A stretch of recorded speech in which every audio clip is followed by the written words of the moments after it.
One of the commonest procedure అండి, intrauterine insemination of semen. Okay. So ఇది మనము various రీజన్స్కి చేస్తాము. సో మోస్ట్ కామన్ వచ్చేసి ఇంటర్కోర్స్ ఇష్యూస్. ఈ మధ్య ఉన్న ఈ బిజీ లైఫ్ స్ట్రెస్తో ఏంటి, people are unable to do natural intercourse చేయలేకపోతున్నారు. సో వాళ్ళు ఏంటి, వాళ్ళ ఎగ్గుని అది మనమే ట్రాక్ చేసి ఎగ్ రిలీజ్ అయిన రోజు హస్బెండ్ సెమన్ శాంపుల్ ల్యాబ్లో ఇస్తే దాన్ని ఇంకొంచెం యాక్టివేట్ చేసి యూట్రస్లోకి పెడతాం. ఇది one of the common reason. కొంతమందిలో హస్బెండ్ స్పర్మ్లో మైల్డ్ ప్రాబ్లమ్స్ ఉంటాయి, కౌంట్ మూమెంట్ కొంచెం తగ్గడము, అలాంటప్పుడు కూడా మనం యాక్టివేషన్ చేస్తాం కాబట్టి వాళ్ళకి వర్కౌట్ అవుతుంది. ఇంకా కొంతమందిలో అన్ఎక్స్ప్లెయిన్డ్, అంటే 1 year ట్రై చేస్తారు, 2 years ట్రై చేస్తారు, స్టిల్ నాట్ హ్యాపెనింగ్. దెన్ అక్కడ ఏమైనా మనకి సెమన్ రిజెక్ట్ చేస్తున్న ప్రాబ్లం ఏమైనా ఉందా, బికాస్ అన్నిటికీ మనం టెస్ట్లు చేయలేం కదా. అన్ఎక్స్ప్లెయిన్డ్ మీన్స్ రీజన్ ఉంది కానీ మన రొటీన్ టెస్టుల్లో కనబడడం లేదు. వాళ్ళకు కూడా ఐయుఐ చేస్తాం. బట్ ఐయుఐ చేస్తున్నప్పుడు వాళ్ళకి మనము కౌన్సిలింగ్ కరెక్ట్గా చేయడం చాలా ఇంపార్టెంట్. ఐయుఐ అంటే కొంతమంది ఏమనుకుంటారు, ఎగ్ అంతా ట్రాక్ చేస్తారు, కరెక్ట్ టైంలో స్పర్మ్ని మంచిగా యాక్టివ్ చేసి పెట్టారు, ప్రెగ్నెన్సీ అయిపోయింది వచ్చేసింది అనుకుంటారు. చాలా అంతా కరెక్ట్ అయింది అన్నారు కదా మేడం, ఎందుకు రాలేదు అంటారు మమ్మల్ని వచ్చి. ఐయుఐలో మేము ఓన్లీ ఒక 20% చేయగలం, అంటే మేము 20% సక్సెస్ ఇవ్వగలం. మేమే కాదు, ఆల్ ఓవర్ ద వరల్డ్ కూడా ఐయుఐ సక్సెస్ అంతే. ఇంకా 80% న్యాచురల్గా జరగాలి. అంటే మనము పెట్టిన స్పర్మ్ ఎగ్ని కలవడము, తర్వాత అది ఫామ్ అయిన ఎంబ్రియో ఫర్టిలైజేషన్, ఇంప్లాంటేషన్, చాలా ఇంపార్టెంట్ స్టెప్స్ 80% న్యాచురల్గా జరగాలి. ఇది వాళ్ళకి స్టార్ట్ చేసే ముందే చెప్పడం చాలా ఇంపార్టెంట్ అండి.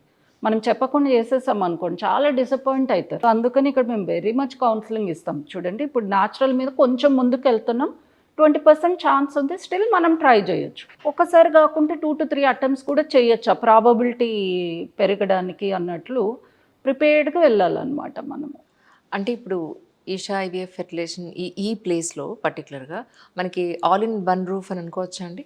యా అది అసలు one of our important thing అండి. ఇప్పుడు చాలామంది ఏమవుతుందంటే ల్యాబ్ గురించి ఒక దగ్గరికి, స్కానింగ్ గురించి ఒక దగ్గరికి, ఐయుఐ గురించి ఒక దగ్గరికి, తర్వాత ఐవీఎఫ్ ల్యాబ్ ఒక దగ్గర, అండ్ లాప్రోస్కోపీ అంటాం, ఎండోస్కోపీ. ఇప్పుడు ఫర్టిలిటీ రిలేటెడ్ వాళ్ళకి హిస్ట్రోస్కోపీ, ఒక్కొక్క దానికి ఒక్కొక్క దగ్గరికి రెఫర్ చేస్తారు. సో పేషెంట్స్కి ఏంటి చాలా టీడియస్ అవుతుంది ప్రాసెస్, ఒక్కొక్క దానికి ఒక టైం వేస్ట్ అవుతుంది.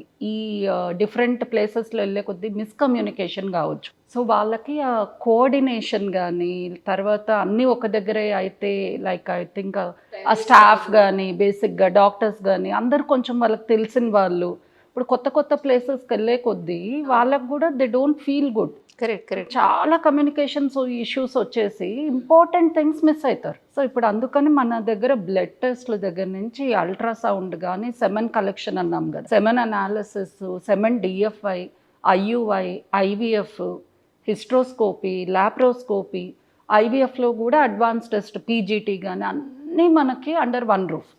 సో పేషెంట్ ఎక్కడికి వెళ్ళాల్సిన పని లేదు, టైం చాలా సేవ్ అవుతుంది, they will feel very comfortable and they will be very అంటే హ్యాపీ ఆల్సో.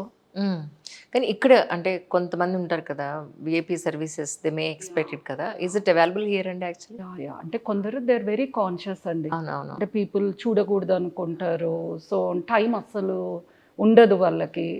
సో అలాంటి వాళ్ళకి we do have VIP services. అంటే వాళ్ళు రాగానే వాళ్ళకి ఒక సపరేట్ కోఆర్డినేటర్ రావడం, వాళ్ళని కూర్చోబెట్టడము, వాళ్ళ ప్రిఫరెన్స్ ప్రకారం అపాయింట్మెంట్స్ ఇవ్వడము, తర్వాత ఇక్కడ ఎక్కువ టైం వేస్ట్ కాకుండా వాళ్ళు కూర్చున్న దగ్గరే బ్లడ్ టెస్ట్లు కానీ, బిల్లింగ్ కానీ అంతా అయిపోవడం, ఏదైనా ప్రొసీజర్స్ అయితే అక్కడ కూడా ఒక separate room for admission. So ఇలాంటి ఫెసిలిటీస్ కూడా ఉన్నాయి. కానీ ఈ రోజుకి ఇన్ఫెర్టిలిటీ అనే దాని మీద మనం హాస్పిటల్కి వెళ్ళాలి, మేల్ అండ్ ఫీమేల్ అని అంటే ఎంత స్టిగ్మా ఉంది కదండి.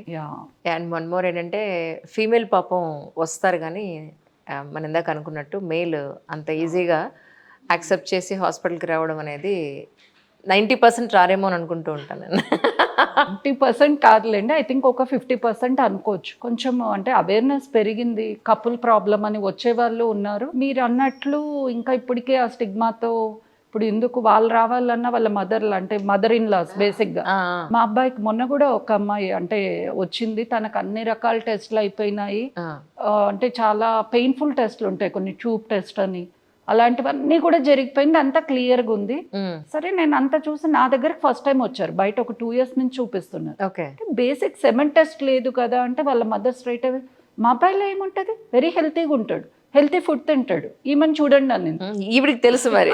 ఇక్కడైతే నేను ఇద్దరిది చూడండి ఏమి నేను మీకు ఇవ్వలేను ట్రీట్మెంట్ కానీ సజెషన్ కానీ, ఫస్ట్ ఆయన బేసిక్ టెస్ట్ చేయించాక నన్ను నెక్స్ట్ కలవండి అని చెప్పాను. సో అందుకని ఇలా చేయించారా ఇంతకి ఆవిడ? The May takes. కొందరిని మనం చేంజ్ చేయలేము కానీ అలా అని ఫీమేల్కి పాపం కంటిన్యూస్గా హార్మోన్స్ ఇవ్వడము అవన్నీ కూడా మేమైతే యూజువల్లీ నాట్ అడ్వైజబుల్ అని మీరు ఆపేసి ఉంటారు.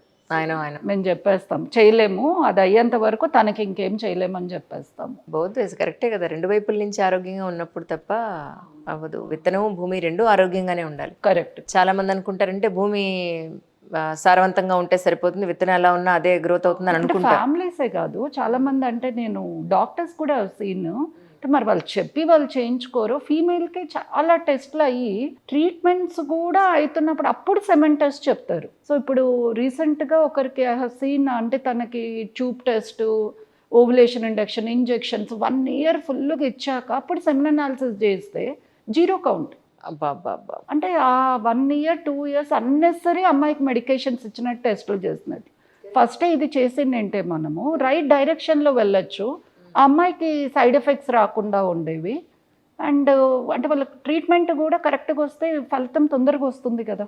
అంటే చాలామంది ఏమనుకుంటారంటే మ్యాక్సిమం అమ్మాయిల్లోనే హెల్త్ ఇష్యూస్ ఎక్కువ ఉంటాయేమో అని అనుకుంటారు. బట్ సైమల్టేనియస్లీ ఇద్దరికి చేస్తే కనుక తొందరగా డయాగ్నోసిస్ అనేది అవుతుంది. చాలాసార్లు వాళ్ళు కూడా రారనమాట హస్బెండ్స్. సో వాళ్ళు వస్తే ఐ థింక్ హాస్పిటల్స్ కూడా very easy to suggest.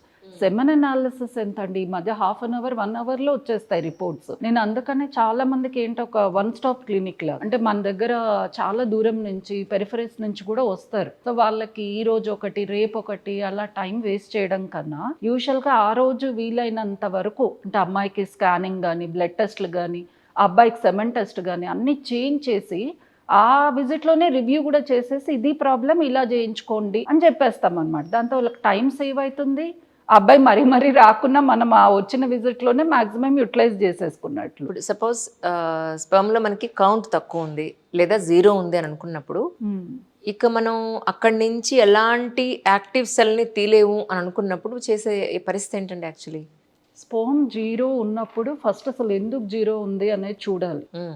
So మొన్న ఒక కపుల్ వచ్చారు, అబ్బాయికి అజూస్పర్మియా 0 count అని 3 years బ్యాకే తెలుసు. మరి ఏం చేయించుకున్నారు, టెస్ట్లు అయినాయా, ఎందుకు అట్లుందంటే లేదు మేడం మెడిసిన్స్ ఇచ్చి ట్రై చేయమన్నారు అని. 3 years నుంచి మెడిసిన్స్ వాడుతున్నాడు. అంటే నార్మల్ మనకి 15 million ఉండాల్సింది 0 ఉంటే అది మెడిసిన్స్లో ఎలాగ మనము 15 million తీసుకెళ్ళగలం? సో అప్పుడు మేము కొన్ని టెస్టులు చేసాము, అవన్నీ చూసుకున్నాక ఇక్కడ కూడా రిపీట్ చేసి కొన్నిసార్లు అవుట్ సైడ్ రిపోర్ట్స్ మనం బిలీవ్ చేయలేము. అది కన్ఫర్మ్ అయ్యాక ఇప్పుడు ట్రయల్ టీసా అనేది పెట్టాం వాళ్ళు.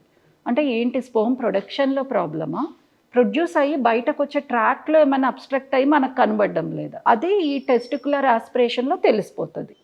సో ఒకవేళ దాంట్లో కానీ స్పర్మ్ దొరికితే మనం ఫ్రీజ్ చేసి ఐవీఎఫ్ ట్రీట్మెంట్ చేయొచ్చు వాళ్ళకి. సేమ్ టైంలో బయాప్సీ చేయొచ్చు. బయాప్సీలో ఒకవేళ స్పర్మ్ ప్రొడక్షన్లోనే ఇష్యూ ఉందనుకోండి, ఇంకా అలాంటి వాళ్ళు బేసిక్గా డోనర్ స్పర్మ్ అట్లా బ్యాంక్ రిలేటెడ్ ప్రొసీజర్స్ చేయించుకుంటారు అనమాట. ఫైబ్రాయిడ్స్ ఉంటే కనుక కన్సీవ్ అవ్వడం కొంచెం కష్టం అని చెప్పాను వినండి, is it right? Actually okay, fibroids అనేవి మనకి చాలా కామన్గా చూస్తాం, అంటే ఇండియన్ లేడీస్లో ఇట్స్ అ కామన్ థింగ్. అంటే ఫైబ్రాయిడ్స్ ఉన్న ప్రతి ఒక్కరికి ప్రెగ్నెన్సీ రావడంలో ప్రాబ్లం ఉంటుంది అనేది ఒక అపోహ.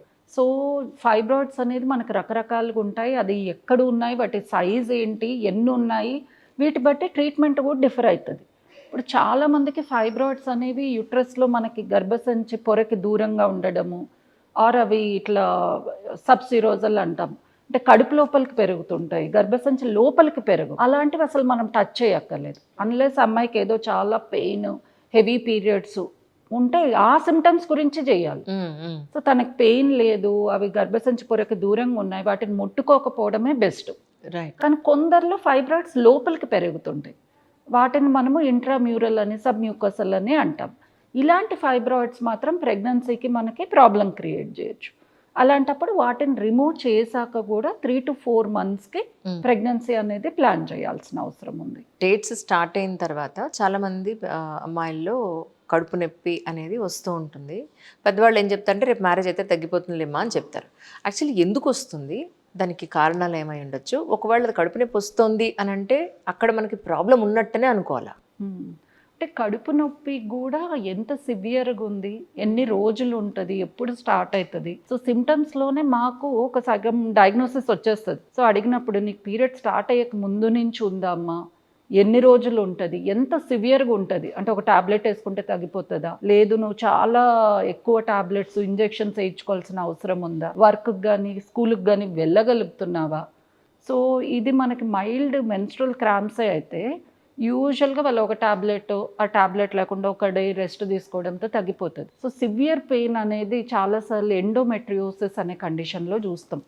ఇదేంటంటే మనకి ఓవరీ అండ్ యూట్రస్ చుట్టుపక్కల ఇన్ఫెక్షన్ ఉండడం, ఇన్ఫ్లమేషన్ ఉండడం.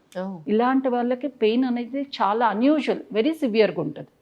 సో ఇది మ్యారేజ్ అయ్యాక తగ్గిపోవడం అలాంటిది ఏమి ఉండదు. సో ఇది బేసిక్గా మనం స్కాన్స్ చేసుకొని ఏ స్టేజ్లో ఉందో చూసుకొని దానికి మెడికల్ మేనేజ్మెంటా లేదా ట్రీట్మెంట్ చేసి ఆ సిస్టులు అవి తీసేయాలా, అలా చేస్తేనే వాళ్ళకి పెయిన్ అనేది రిలీఫ్ అవుతుంది అనమాట. యా.